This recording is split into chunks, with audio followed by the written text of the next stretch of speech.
right, ladies and gentlemen, and welcome to this special, eerie Friday the 13th episode of Puck and Roll. Ensue evil laughter. Turn on your lights. Hide your children. And my name is Patrick Lortie. I am your gracious host. So tonight on the panel, we got Scott Cowan, Sam Mendelsohn, and Joshua Rosa. Good day, gentlemen. Good day, good day. Day. Hello. We're gonna go right into a topic that's been starting to pop up a little bit ever on social media. I guess it's a little bit sensitive just because of who's involved and whatnot. And that topic is going to be the Montreal Canadiens captaincy. Now, we do know that Shea Weber is not going to be playing in 21-22. There has been speculation that his career might be over. There's also been speculation that the Canadiens might pull a Kucherov and bring him back to the playoffs. That's another debate for another day. But now I am going to pass the puck directly to our friend Sam, and I'm going to ask you the question directly to you, sir. Will the Canadiens name a new captain as long as Shea Weber is under contract, of course? And if so, who will it be? Well, first of all, I love the idea of this topic because it's up to interpretation. First things first, I'm going to just say for next year alone, there will be no captaincy. They'll roll the three captains. They did it in the past when Shea was out. But I'm talking like I know the guy Shea, my boy, Weber, big mountain over there, as I like to call him. Mountain man. Yeah. So I think just for next year, they won't give a captain out. But I do think that whenever news comes out about Shea Weber, whether he's officially retired, unless I hear a written statement or he does a conference, a press conference, and says that he is retired, I think that's when the Canadiens will decide who their next captain is. Now, that's the first part of the question, or the first part of my answer, I should say. The second part of the answer is, who will that next captain be? And there's no one more serving and more deserving than number 11, my boy, Brendan Gallagher. Everything that the Canadiens stood for last year, the grit, the soul, the passion. Excuse me, I got a little choked up there, Brendan. If you're listening, the emotion, Sam. Up because when I watched you come out, and start playing for the Canadiens and wear that CH with pride, I knew then and there that this is a guy that could be a captain down the road. Now, obviously, brought on Shea Weber, and there's no arguing about his pedigree and what he's able to bring, not just from a leadership level, both on and off the ice, but just the amount of gravitas that he carries in the locker room. When he talks, everyone listens. And, Gallagher has been around the team for a long time. I believe he's on his third contract. Scott, I know you're going to correct me on that one, but I think it's his third contract or third official contract after he signed his rookie deal. So I could be wrong on that. So you can fact check me if you want to. But I think that Brendan Gallagher has proven time and time again. Actually, Sam, you're absolutely correct. He's on his third contract. I can confirm that. Okay. Good job. Good job, buddy. All right. Thank you for chiming in there, Patrick. No worries. I know stuff. I'm not just a pretty face, but obviously you can't hear it as it's just audio. It's not a video. Oh, no, ladies and gentlemen, Sam Mendelsohn is a handsome boy. I could tell you that. Well, I like to toot my own horn because I have no one else that does it for me. So, pumping the brakes on that and going back to Gally, I think that, when I see this guy take a broken hand, and the only question with Brendan Gallagher is, can he stay in the lineup? He seems to be always around the net, which we know we love from Brendan Gallagher, but he always gets hurt, whether it's a shot or he gets cross-checked against Philadelphia in the playoffs. There's so many things that happen. When I looked at him and I saw that blood dripping down his face in this postseason run, I forget what series it was in. I think it was Vegas. I could be Tampa Bay, but I think it was Tampa Bay actually in the finals. And he's got the blood dripping down. Heart of a warrior, heart of a champion. That's the guy I want to lead the Canadiens into the future. I think he's young enough that he can be there for quite some time. And so I'm going to go with number 11, Brendan Gallagher. He already wears an A most times anyway, so why not just make it a C? Let me interject 1 second and rewind a little bit.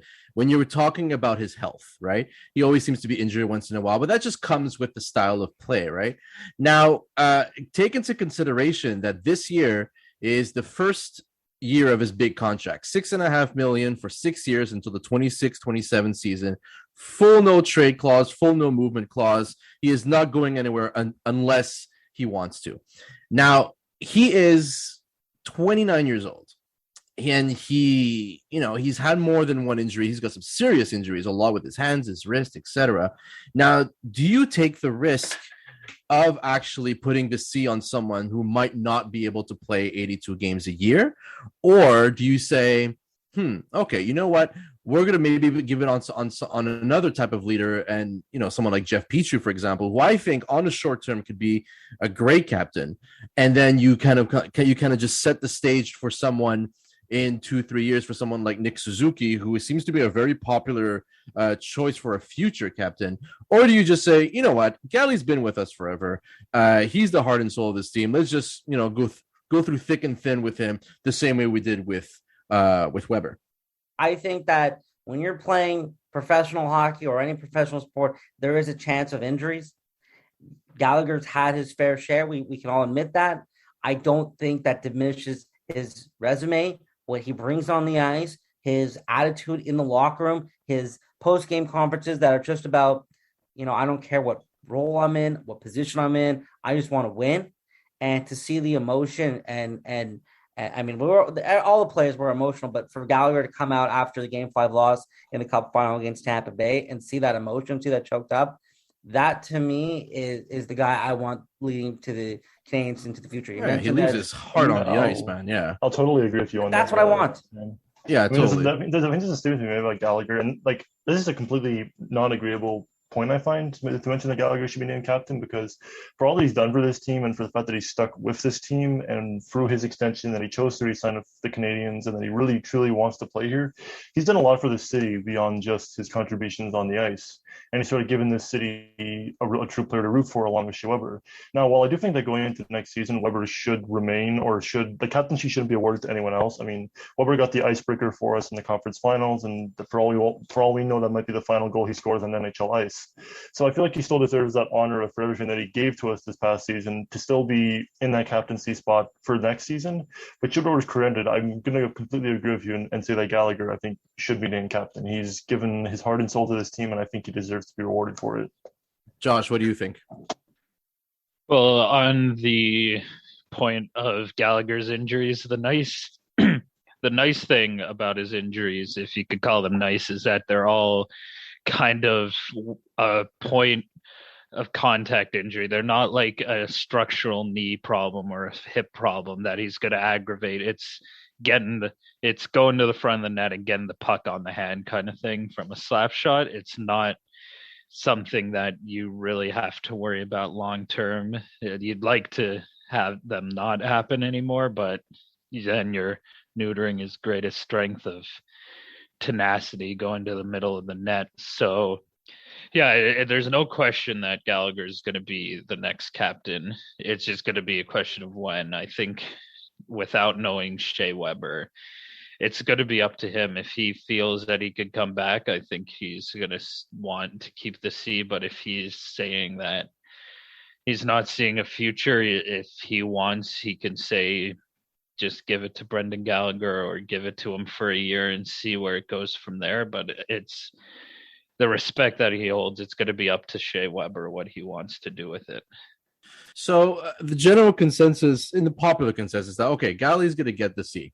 Now, Sam mentioned earlier, it's not most likely not going to happen this year, because if it would, it probably would have been announced by now. We're going to have three alternates. I'm pretty sure the third alternate is going to rotate. I'm pretty sure every night we're going to see Petrie and Galley with the A. I'm guessing some nights it's going to be Byron. Maybe other nights they're going to hit, maybe give it to maybe like someone like Josh Anderson or Tyler Toffoli, depending on who has really risen up in the locker room. The question is, at the same time, I mean, as long as Shea Weber is under contract, there's always that little thought being like, you got to respect the fact that he's captain. So do you officially name a captain, let's say beyond this year, or do you pull something that we haven't seen since I think 89-90 and have co-captains? remember for listeners of a certain age, we had Chris Chills and Guy Carbonneau who were co-captains. It didn't necessarily work out. There's a bunch of stories behind that. Google it, you'll see. But do we say, okay, well, you know what, we're going to name an interim captain, so to speak, or do we just say, listen, Shea, thank you very much for everything. We know you're going to be on the mend. So now we're just going to move on to someone else. We need new leadership. We're just going to stick it directly on someone like Gallagher. Sam, do you want to elaborate on that? Yeah, I mean, I think, the point I made, which was until I hear an announcement from the team or Shea himself, I don't see that happening this year. There will be no co-captaincy going forward. The Montreal Canadiens, you guys have to remember, I mean, you brought up that one moment, which Carbonneau and Chelios, I don't think that really went well, as we all are aware of from that history. Yeah, I was digging pretty deep, I admit. Yeah, you're digging deep. You know what? It didn't even work when Vancouver put Luongo as a goalie. Would I give it to Price? Probably, if goalies could come out and argue calls. I just think that a captain has to be the guy who's on the bench and rallying his troops. And I'm not gonna curse, but there was a moment where I think it was game 2 or game 3 of the Stanley Cup Finals, and the camera was on Galley, and he said, let's just get effing one more, boys. Like, that's a guy who they listen to him. He's been around long with the team. A couple other points I just want to make. I think a couple of the injuries, I know one for sure, maybe 2 of those injuries, as Josh alluded to, there were the contact injuries, came from a Shea Weber shot. So the fact that Shea Weber won't be on the ice might be something that will benefit Brendan Gallagher. But we saw him take that. I believe it was Niskanen against Philadelphia, that dirty cross check. Yep. He gets under the player's skins. I mean, that's Galley's game. So I really think that the Montreal Canadiens are a historic franchise. To go co-captaincy or to go with the goalie as the captain, which you could definitely say Carey Price deserves to be the captain, but he's one of those guys who. He leaves it on the ice, and people could see in the workroom or the workout room and on the ice that he carries himself. They don't need to put a C on his jersey because they know who he is. He's one of the best goalies of this generation. And I just think, you look at the homegrown talent. I mean, I was there in Montreal when they announced at the golf tournament. I was at that charity golf tournament where they announced Pacioretty with the C. And I didn't really like it, but I didn't know who else they were going to give it to. I thought maybe PK because he meant so much to the community and he was donating millions of dollars to the hospital. You look before that, it was Giunta. I really and I think with Shea Weber, he came in and just because his pedigree was Shea Weber and Olympic champion and he was one of the best defensemen at the time. You kind of had to give it to him. He had that captaincy, and there was still kind of that. What kind of team are we? We had Galchenyuk. Are we rebuilding? Where do we really see ourselves?